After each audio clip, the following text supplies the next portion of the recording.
오늘 우리에게 주시는 하나님의 말씀은 디모데전서 2장 8절에서 15절까지 말씀입니다. 디모데전서 2장 8절부터 15절까지 말씀, 제가 가진 성경 신약 338쪽에 있습니다.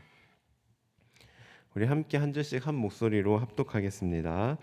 그러므로 각 처에서 남자들이 분노와 다툼이 없이 거룩한 손을 들어 기도하기를 원하노라.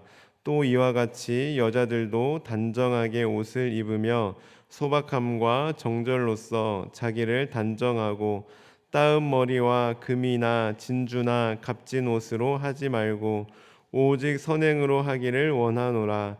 이것이 하나님을 경외한다 하는 자들에게 마땅한 것이니라. 여자는 일체 순종함으로 조용히 배우라. 여자가 가르치는 것과 남자를 주관하는 것을 허락하지 아니하노니 오직 조용할지니라. 이는 아담이 먼저 지음을 받고 하와가 그 후며 아담이 속은 것이 아니고 여자가 속아 죄에 빠졌음이라. 그러나 여자들이 만일 정숙함으로써 믿음과 사랑과 거룩함에 거하면 그의 해산함으로 구원을 얻으리라. 아멘. 오늘 함께 읽으신 말씀은 교회의 질서 유지에 관한 말씀, 교훈을 담고 있는데요. 오늘 말씀은 조금 더 집중하셔야 됩니다. 왜냐하면 오늘 말씀을 문자 그대로 받아들이게 되면 자칫 잘못 이해할 수 있게 되고 말씀을 완전히 오해하게 되는 실수를 범할 수 있기 때문입니다. 그 정도로 오늘 말씀은 더욱더 지혜와 분별력이 필요한 말씀이라고 할 수 있는데요. 그래서 간절히 바라기는 성령님께서 우리 모든 성도님들 가운데 지혜를 주셔서 오늘 말씀이 제대로 이해되어지고 분명하게 깨달아지는 은혜의 시간 되길 간절히 소망합니다. 오늘 말씀은 바울이 교회 내에 남자 성도와 여자 성도들에 대해 권면하는 말씀인데요. 오늘 본문의 말씀에 대해 어떤 분들은 초대교회 당시 헬라 사회의 여성에 대한 편견과 남존 여비 사상을 바울이 그대로 따른 것에서 비롯된 교훈이라고 말하기도 합니다만 절대로 그렇지 않습니다. 그렇다면 도대체 바울이 뭐라고 했길래 이렇게 오해를 사고 있는 것일까요? 우리 먼저 남자 성도님들을 향한 권면의 말씀인 8절을 함께 읽어보겠습니다. 8절입니다. 시작. 그러므로 각 처에서 남자들이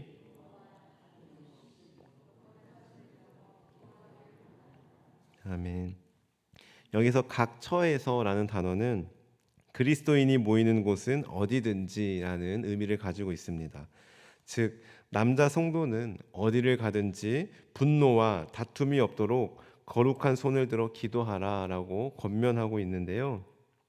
이것은 단순히 기도를 강조하는 것이 아니라 기도와 삶이 연결되어야 한다는 뜻입니다. 다시 말해 예수님을 믿는 남자 성도들, 기도하는 남자 성도의 삶은 당연히 분노와 다툼의 모습은 버리고 거룩하게 세상과 구별되어 살아갈 수밖에 없다는 것이고, 이 모습이 각 처에서 내가 가는 모든 곳에서 나타나야 한다라고 바울은 말하고 있는 것입니다.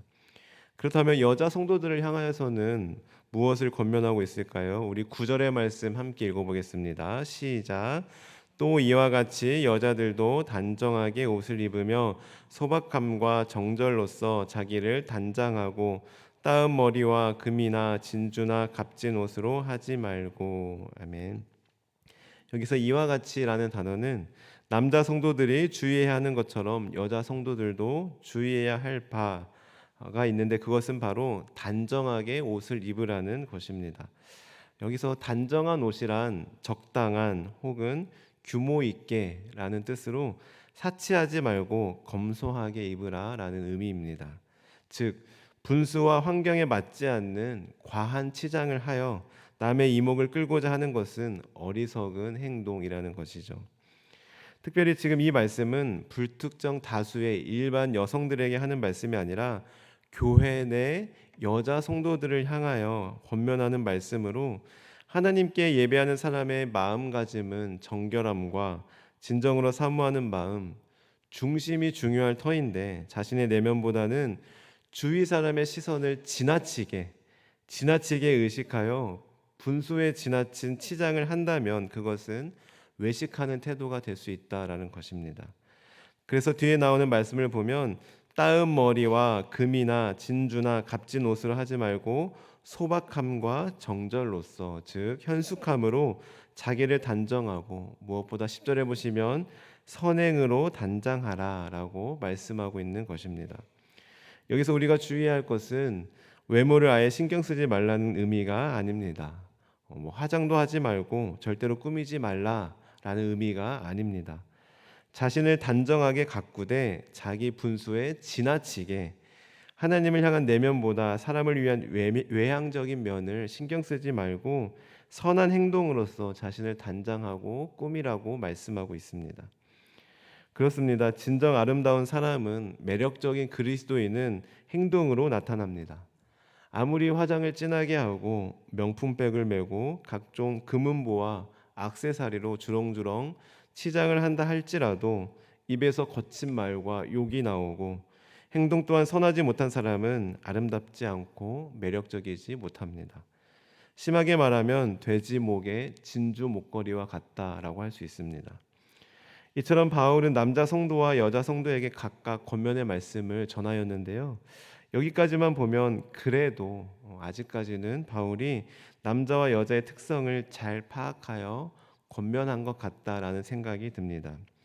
왜냐하면 일반적으로, 대체적으로 남자는 분노와 다툼 같은 혈기가 여자보다 더 범하기 쉬운 단점이 있는 반면에 여자는 남자보다 상대적으로 허영에 쉽게 빠지고 사람들의 이목을 더욱더 신경 쓰는 단점이 있기 때문입니다. 우리 주변에도 그렇지 않습니까?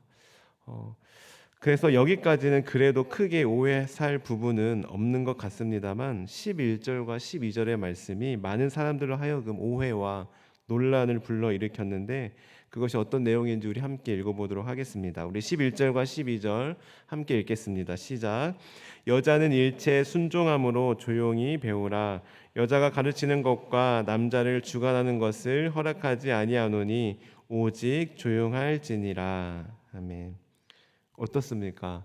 문장과 글자 자체만 보면 충분히 오해의 소지가 될 만하지 않습니까?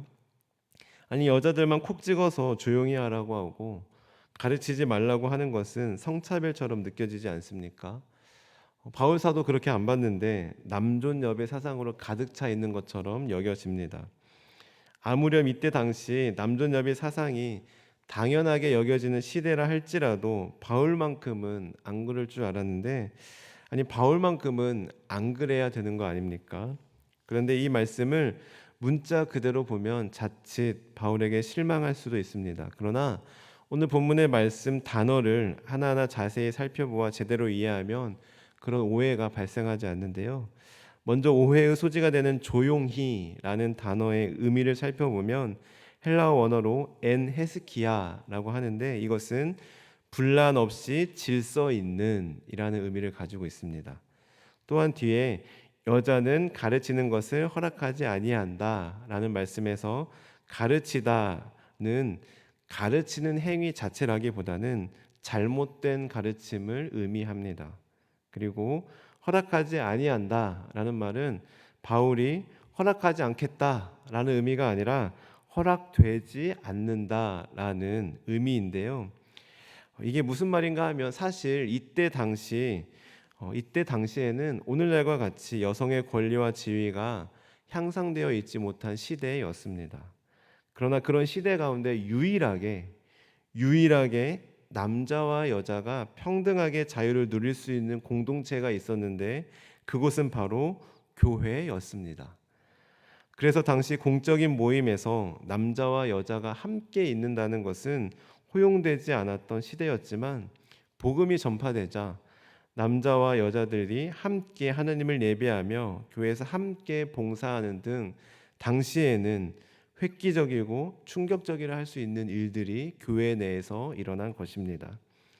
교회에서는 주님 안에서 한 형제 자매였습니다. 그런데 한편으로는 그랬기 때문에 당시 가부장적 관습에 젖어 있던 남자들에게는 이것이 강한 거부감을 불러일으키기도 했습니다. 속된 말로 표현하면 이런 겁니다. 아니 일반적인 사회에서는, 아니 지금 당장 밖에만 나가면 감히 아무 소리도 못할 텐데 교회에서는 평등하다고 떵떵 큰 소리를 내내 하면서 말입니다. 뿐만 아니라 실제로 점점 남녀 성도들 간에 분란이 일어나고 다툼이 조성되는 일들이 발생하게 되었고, 이런 상황에서 바울은 여성들의 자유로운 활동으로 인해 괜한 잡음이 일어나는 것을 방지하기 위해, 또한 대사회적인 차원에서 교회의 덕을 세우기 위해 남녀의 역할과 기능의 차이에 대해 언급한 것이고, 그 가운데 특히 여성이 마땅히 힘써야 할 덕목을 가르침으로써 교회 내에서의 질서를 유지할 것을 교훈한 것입니다.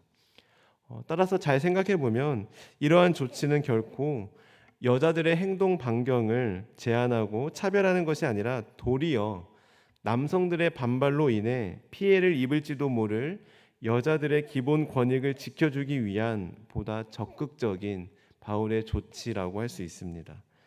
즉, 바울이 여자를 남자에 비해 열등하게 여기거나 여자를 무시해서 하는 말이 아니라 오히려 여자들의 그 기본 권익을 지켜주기 위해 여성들을 위하여 이렇게 말한 것입니다. 종합하면 여자들은 가르치지 말고 조용히 해라 라는 이런 명령어라기보다는 분란 없고 질서 있는 상태에 있는 여자 성도는 모든 순종으로 과정에 참여하며 잘못된 가르침을 전하지 않고 부정적으로 남자에게 권위를 행사하지 않습니다. 그렇게 질서 있는 상태를 유지합니다 라고 말씀하고 있는 것입니다. 이런 맥락에서 13절부터 15절까지의 말씀도 보아야 하는데요, 아담이 먼저 지음을 받았고 또 뱀에게 넘어간 것은 하와기 때문에, 즉 여자가 잘못했기 때문에, 여자 탓이기 때문에 여자는 남자에게 무조건 순종해야 한다라는 말이 아니라, 하와가 분란과 무질서의 상태를 만든 것처럼 예수님을 믿는 여자 성도는 그것과 반대되는 상태, 곧 15절의 상태로 만들어야 하고 만들 수 있는 중요한 위치에 있다라는 것입니다. 우리 15절의 말씀 함께 읽어볼까요? 15절입니다. 시작. 그러나 여자들이 만일 정숙함으로써 믿음과 사랑과 거룩함에 거하면 그의 해산함으로 구원을 얻으리라. 아멘. 이처럼 여자 성도에게 구원을 얻을 수 있는 것처럼 여자 성도의 역할이 굉장히 중요하다라고 말하고 있는 것이죠. 여자 성도의 정숙함과 믿음과 사랑과 거룩함으로 인하여 구원을 얻을 정도로 여자 성도의 역할이 얼마나 중요한지를 말씀하고 있는 것입니다. 앞서 남자 성도가 분노와 화를 내지 않고 기도를 통해 삶에서 열매를 맺는 것과 마찬가지로 여자 성도는 정숙함과 믿음과 사랑과 거룩함으로 인해 영혼을 구원할 수 있다라는 것입니다. 이처럼 오늘 말씀은 남자 성도와 여자 성도 중에 누가 더 중요하고 대단한가를 나누고 차별하는 말씀이 아니라 동일한 선상에서 권면하고 있는 것입니다. 사랑하는 성도 여러분, 어떻게 오늘 말씀이 잘 이해되셨습니까? 네, 잘 이해가 안 되셨나요? 네. 혹시 이해가 잘 안 되셨다면 다시 한번 들어보시고, 또 하나님께서 지혜 주셔서 오늘 말씀이 제대로 이해되어지고 깨달아지길 주님의 이름으로 간절히 축원합니다. 우리 기도하시겠습니다. 하나님, 오늘 말씀을 통해 우리가 어떤 모습으로 살아가야 하는지 깨닫게 하시니 감사합니다. 오늘 말씀에 입각하여 먼저 우리 남자 성도님들을 위해 기도합니다. 분노와 화를 절제하게 하시고 다툼이 없도록 기도에 힘쓰는 남자 성도님들 되게 하옵소서. 또한 말씀을 의지하여 여자 성도님들을 위해 기도합니다. 지나치게 남을 의식하게 하는 헛된 허영심을 물리쳐 주시고 소박함과 정절로서 무엇보다 선한 행동으로 단장하게 하옵소서. 그리하여 우리 교회 안에 분란이나 잡음이 없게 하시고 덕을 세우며 질서 있는 우리 용인 영락교회 되게 하옵소서. 감사드리며 예수님의 이름으로 기도합니다. 아멘. 주님께서 가르치신 기도를 드리겠습니다. 하늘에 계신 우리 아버지, 아버지의 이름을 거룩하게 하시며 아버지의 나라가 오게 하시며 아버지의 뜻이 하늘에서와 같이 땅에서도 이루어지게 하소서. 오늘 우리에게 일용할 양식을 주시고 우리가 우리에게 잘못한 사람을 용서하여 준 것 같이 우리 죄를 용서하여 주시고 우리를 시험에 빠지지 않게 하시고 악에서 구하소서. 나라와 권능과 영광이 영원히 아버지의 것입니다. 아멘. 오늘 말씀을 기억하며 기도하시겠습니다. 하나님, 우리 교회를 지켜주셔서 우리 교회 안에 사소한 다툼이나 분열이 일어나지 않게 하시고 주님 안에서 질서 있는 우리 교회 되게 하옵소서. 자유롭지만 질서 있게 하시고 질서 있지만 자유로운 우리 교회 되게 하옵소서. 성령으로 충만하게 하셔서 오늘도 마땅히 기도할 바를 알게 하시고 이를 통해 모든 것을 합력하여 선을 이루시는 하나님을 경험하게 하옵소서. 다음으로 각 가정을 위해 기도하실 때 우리 가정이 말씀의 권위를 인정하며 말씀으로 살아가는 믿음의 가정이 되게 하옵소서. 교회를 위해 기도하겠습니다. 하늘의 복을 받아 세상의 복이 되라는 표와 같이 하나님의 복을 먼저 누리고 그 복을 세상에 흘려보내는 제사장된 교회가 되게 하옵소서. 다음으로 사회를 위하여서는 우리나라가 오직 하나님께서 주인 되신 나라가 되게 하시고 하나님의 주 되심을 열방에 전하는 우리나라 되게 하여 주옵소서. 나아가 우리 환우들을 위해, 우리의 기도가 필요한 분들을 위해, 그리고 개인적인 기도 제목을 놓고 기도하며 나아가겠습니다. 기도하시겠습니다. 하나님 감사합니다. 오늘 말씀을 통하여 우리가 교회 안에서 남자 성도와 여자 성도가 무엇에 힘써야 될지 깨달아 알게 하시니 감사합니다. 하나님, 우리 남자 성도님들 위해 기도하며 나아갑니다. 분노와 화를 절제할 수 있도록 늘 기도에 힘쓰게 하여 주옵소서. 그리하여 어디를 가든지 우리가 가는 곳마다 분노와 화가 있는 것이 아니라 평화가 있는 아버지 그런 곳이 될 수 있도록 우리를 축복의 통로로 사용하여 주옵소서.